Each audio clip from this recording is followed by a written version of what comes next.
Ngaran kuring Yadi. Kuring cicing di Bandung. Anu daerah nate rada kajero saeutik. Pangalaman anu kaalaman ku kuring teh kajadiana basa harita kuring keur digawe di salah sahiji rumah makan anu aya di Bandung kota.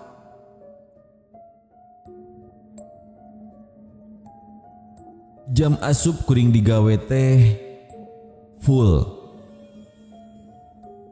Nyaeta ti jam muka rumah makan nepi ka tutupna.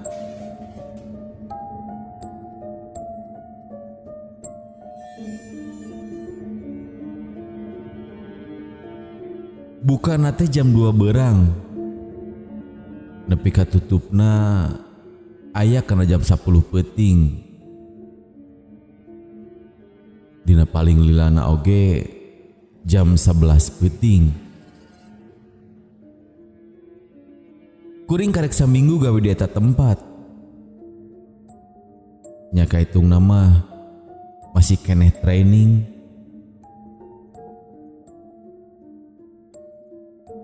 Poe ka-10 kuring digawe.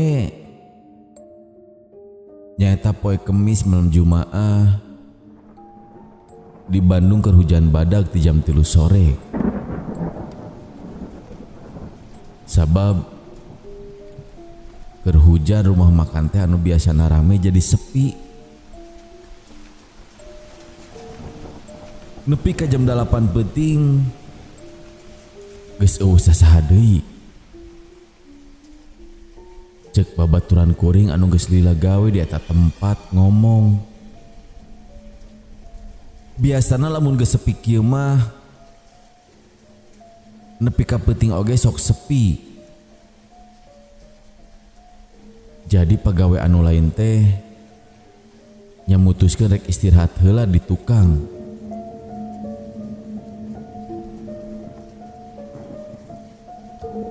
Sabab di tukang aya tempat anu biasa dipake ku pagawe jang istirahat atawa keur nyantai heula. Hari kuring mah dititah ngajagaan di hareup bisi aya anu meuli cenah.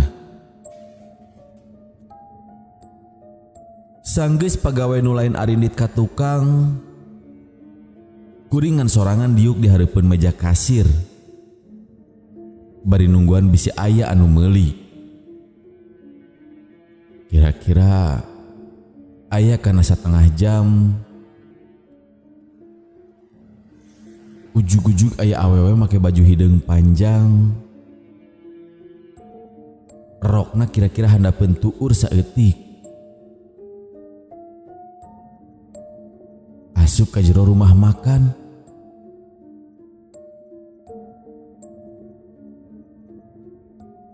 Manehna cicing hareupeun panto rumah makan.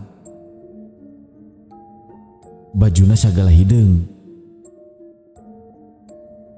Bari jeung katinggali rada baseuh kusabab kahujanan. Buukna oge anu panjang katinggali rancucut alatan kahujanan. Manehna luak lieu ka kenca jeung katuhu siga anu keur neangan jalma. Kuring langsung nyamperkeun eta awewe anu maksud rek nanyakeun.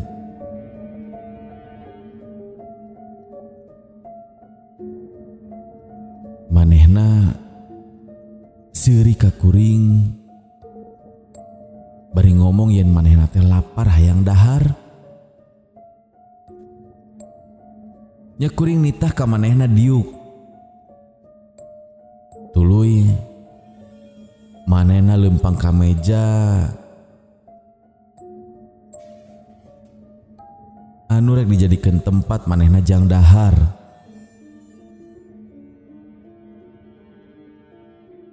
Salila manehna leumpang ka meja, tapak sukuna teh baseuh pisan. Nyapugu ku sabab saawak-awak rancucut.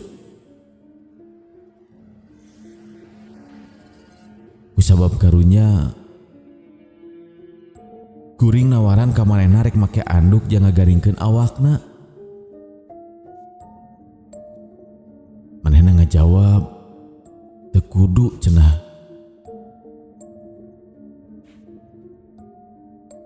Dan manehna pok ngomong yen manehna ngan ukur hayang dahar.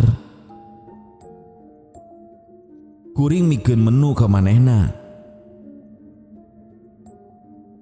Tapi manehna teu nempo menu. Ngan ngomong hayang ayam bakar jeung nginumna hayang teh panas. Kuring langsung indit di meja manehna. Basa kuring merhatikeun manehna, katingali ku kuring manehna teh teu mawa kantong jeung bajuna oge eueuh sakuan.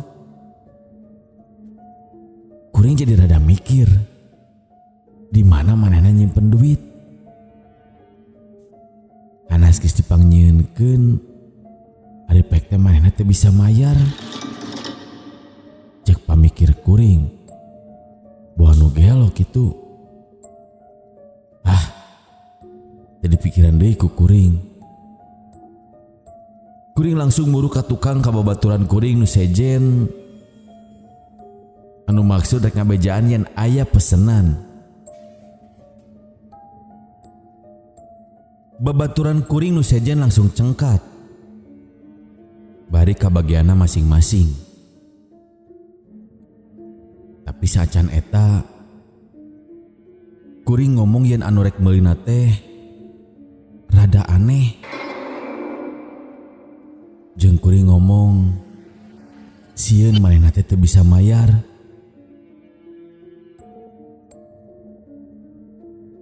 Tapi cek manajer koki di rumah makan eta ngomong nyakeun bae wae lamun teu bisa mayar oge santeuna arurang bisa mantuan hitung-hitung jadi amal cenah. Yang ngadenge kitu kuring nyakeun maranehanana anu langsung saribuk ke bagianna masing-masing. Babaturan kuring anu ngaranna si Bowo anu gawena di bagian kasir manehna ngagerowan kuring.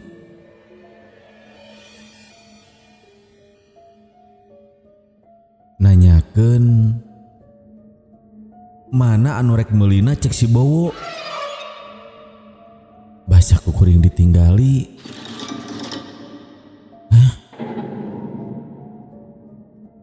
Kuring ninggali kepala bah meja makan anu tadi kumanehna didiukan. Sing horeng eta awewe teh geus eueuh. Basa kuring nyampeurkeun ka eta meja makan. Memang eta meja teh jadi rada robah posisina. Jeung masih kena aya tapak baseuh. Kuring luak dieu. Sugan kuring eta awewe teh kabur. Sing horeng geuning manehna teh masih keneh aya. Diuk di meja anu aya di luar. Tapi tetap masih kena kaiuhan. Kusabab masih kena aya dina terasna. Kuring mere kode kasih Bowo yen eta awewe teh pindah keluar. Si Bowo ngan saukur unggeuk. Nempok kitu mah kuring kari nungguan dahareunana. Anu satuluyna ku kuring rek diantirkeun ka eta awewe. Tekung silila pesanan eta awewe teh geus jadi. Nya kuring tinggal ngantirkeun eta dahareun ka awewe eta anu keur tungkul. Kuring langsung ngomong, ieu teh pesenana nasi ayam bakar sareng teh tawar panasnya. Eta awewe langsung nyokot teh tawar panas bari langsung diinum. Padahal eta kayana teh panas pisan. Kuring ruas sabab eta cai teh panas teh anu puguh panas pisan. Katinggali ku kuring masih ngebul keneh. Tapi eta awewe nginum siga anu teu ngarasakeun panas, siga anu nginum cai biasa. Malahan nepikeun ka beak. Sanggeus beak, tuluy manehna nyimpen gelasna di luhureun meja. Tekung sidaya ti harita manehna ngadahat eta hayam bakar bari jeung rada kasar, make leungeun bari acak-acakan. Jeung katempona ku kuring siga anu teu digayem, siga anu langsung diteleg. Harita kuring langsung mundur lalaunan. Kusabab pamikir kuring bisi manehna ngarasa kaganggu ditempokeun ku kuring. Tuluy kuring ngomong ka babaturan kuring yen eta awewe teh rada aneh. Bari nitah pangnempokeun bisi manehna kabur anu akhirna jadi temayar. Waktu beuki peuting, tapi eta awewe teh teu asup-asup ka kasir rek mayar. Tuluy eta awewe teh ku kuring ditempok keluar. Nya puguh bisi manehna kabur. Tapi basa ku kuring ditempo, eta awewe teh masih kena aya cicing sabari tungkul. Tuluy babaturan kuring ngomong mana jelemana.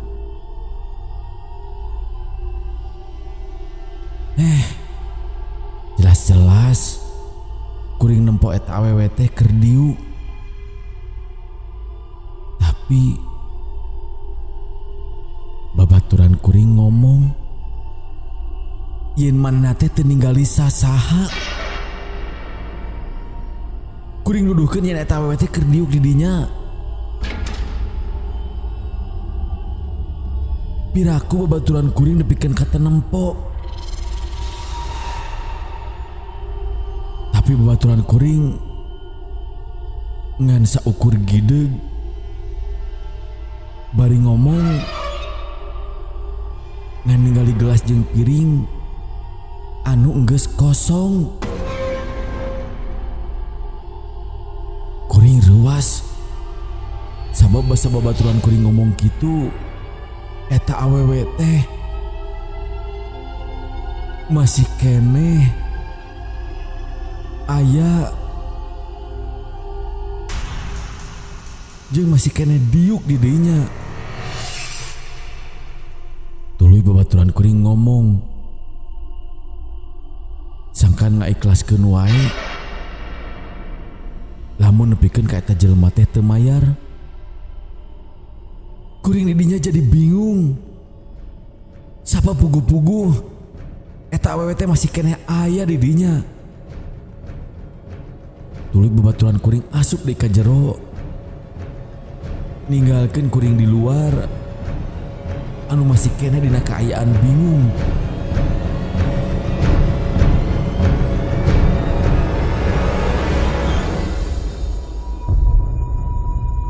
Tuluy kuring nyampeurkeun ka eta awewe anu beuki deukeut. Beuki jelas eta awewe teh masih kene aya jengker diuk di dinya.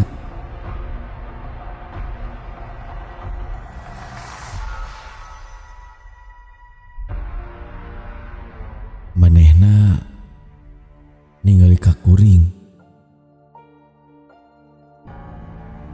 Tuluy seuri bari ngomong ka kuring nuhun geus dibere dahar. Kuring ngan saukur cicing teu bisa kukumaha. Tuluy manehna nangtung bari indit keluar.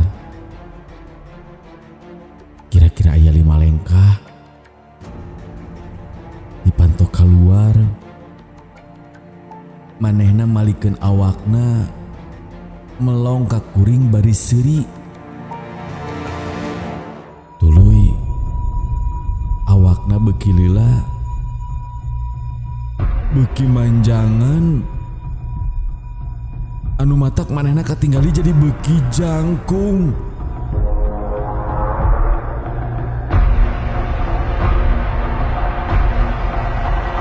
Astagfirullah. Kuring ruas ningali rupa eta awewe teh. Nah kayaana jadi kitu. Teu lila manehna ngapung. Kaluhurun kenteng bangunan ieu. Bari siri nyikikik siga kunti. Kuring langsung lompat ke jero. Nyamperkeun ke motoran kuring bari ngomong, kuring ningali kunti hideung. Nampak kuring siga kitu. Ya kuring ditenangkeun ku baturan kuring. Dulu kuring jeung baturan kuring beberes anu maksud mah rek buru-buru balik. Sanggeus kitu, kuring oge langsung balik.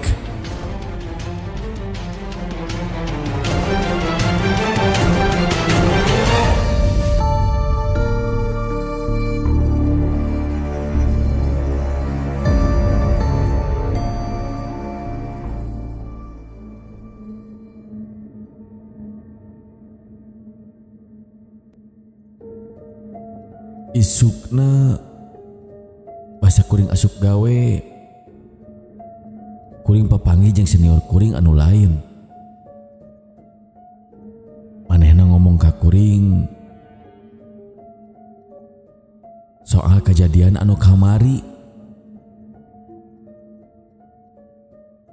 Nya kuring ngan saukur ngajawabnya bari jeung bingung.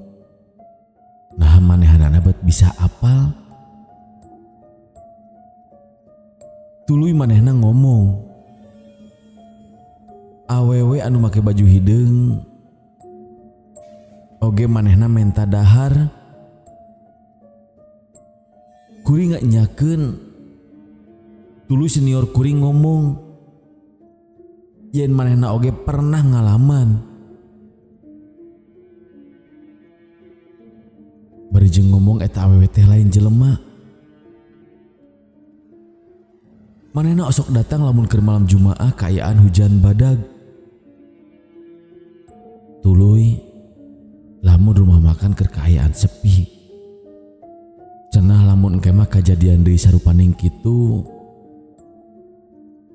Di mana lamun ninggali eta awewe hareupeun panto rumah makan, ulah sakali-kali disampeurkeun.